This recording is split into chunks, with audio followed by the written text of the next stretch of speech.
एक पेड़ जन्मदात्रे एक पेड़ जन्मघेता आणि त्यांच्या वतीने हा सामाजिक वनीकरण विभाग गोंदिया वन परिक्षेत्र तिरोडा अंतर्गत वन महोत्सव कालावधीत एक पेड़ माँ के नाम हा उपक्रम बोरगाव येथील गट क्रमांक 142 मध्ये दिनांक 18 जुलैला घेण्यात आला।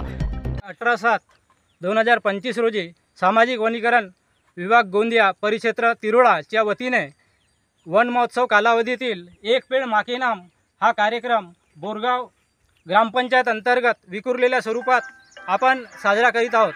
या कार्यक्रमामध्ये माननीय चव्हाण सर, पंचायत समिती सभापती, सरपंच ताई बोरगाव, महिला बचत गट बोरगाव, शाळेतील जिल्हा परिषद शाळेतील विद्यार्थी, गावातील प्रतिष्ठित नागरिक यांच्या संयुक्त विद्यमाने आपण या ठिकाणी हा कार्यक्रम साजरा करत आहोत।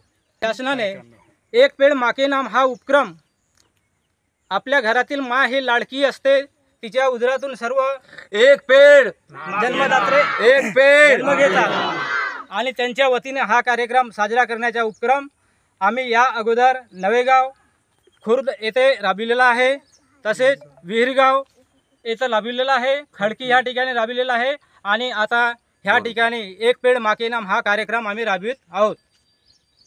या प्रसंगी प्रामुख्याने माननीय तेजरामजी चव्हाण, सभापती पंचायत समिती तिरोडा, सौ ज्योतिताई यस देशमुख, सरपंच बोरगाव, श्री दिलीप बी माहुरकर, उपसरपंच, श्री M.R. मेट्रे, प्रभारी वन परिक्षेत्र अधिकारी सामाजिक वनीकरण तिरोडा, श्री P.F. डाहाट, वनपाल सामाजिक वनीकरण तिरोडा, श्री H.G. पटले, वनरक्षक सामाजिक वनीकरण तिरोडा, सौ मंदाताई यू पटले, ग्रामपंचायत सदस्य, श्री कुंवरलालजी शेंद्रे, ग्रामपंचायत सदस्य, सौ निरंजनाताई बोपचे, CRP बोरगाव, श्री प्रवीण गजबिये, रोजगार सेवक बोरगाव, श्रीमती कारणबाई रहांगडाले, सौ झमनबाई शेंद्रे, शिलाबाई पटले, जिल्हा परिषद प्राथमिक शाळेचे श्री जगदीशजी गडपायले, सर्व विद्यार्थी तसेच गणमान्य नागरिक या प्रसंगी प्रामुख्याने उपस्थित होते। याबाबत सविस्तर माहिती बिहारीलालजी रहांगडाले, राहणार वडेगाव यांनी कळविली आहे।